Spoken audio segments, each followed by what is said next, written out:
back your homes, or restore your dead to life. But perhaps I can give you justice in the name of our king.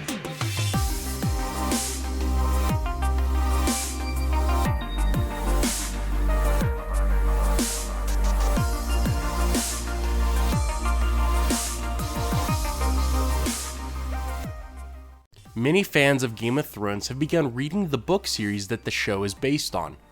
For a lot of people, the novels seem like too much work to get through. That is why today I want to talk about the best approach when trying to tackle the lengthy Ice and Fire novels.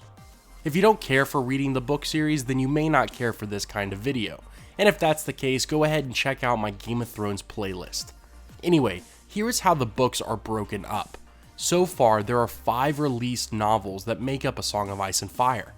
There are 2 more that are yet to be released.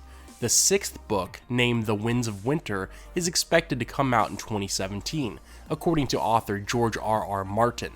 For the most part, each season covers the main plot lines from each individual book, while also scrapping some original book plots altogether, since HBO had to decide what was important enough to make the final cut of each episode. With that being said, if you haven't started reading yet, be prepared for a surprising story. Many plotlines are quite a bit different in the novels.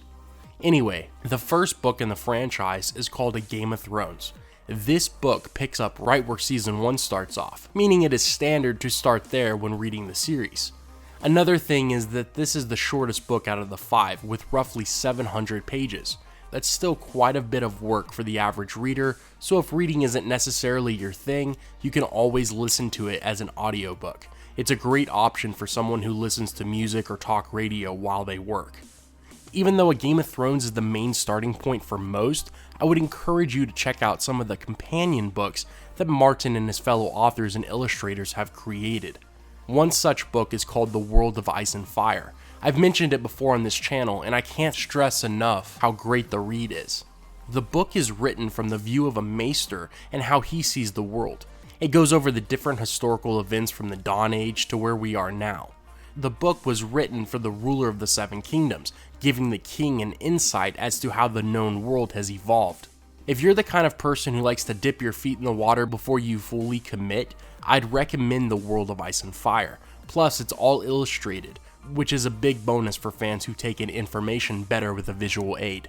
The book runs around $30 US, which happens to be about the same price as the 5-book box set.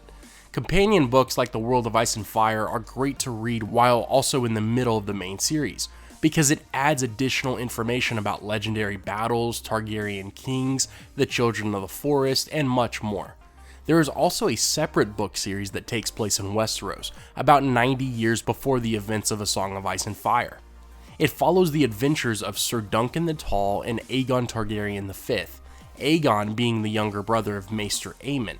Sir Duncan goes on to become the Lord Commander of the Kingsguard, and Aegon goes on to become ruler of the 7 kingdoms.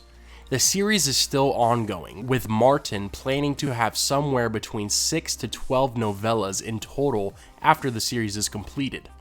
Diving into the book series is a big commitment, it really is, but if you enjoy Game of Thrones and don't mind reading a chapter or 2 in your free time, you can have a whole new look on the fantasy and also be that much more excited for Season 7 to air. Like I said before, the books are actually really affordable. If you go to Amazon, you can find the box set really cheap, and I'll have the link to it in the description below. Should you want to read A Song of Ice and Fire, make sure you read it slow, and think of it more like a puzzle than just the average narrative. There are many secrets hidden in the text, along with foreshadowing that will surprise you even after watching all the seasons of the show. That's going to do it for this short video. Hopefully this has helped a few fans that have been questioning whether to read the books or not. As always, thanks for watching, have a great day, take care, and I'll see you tomorrow.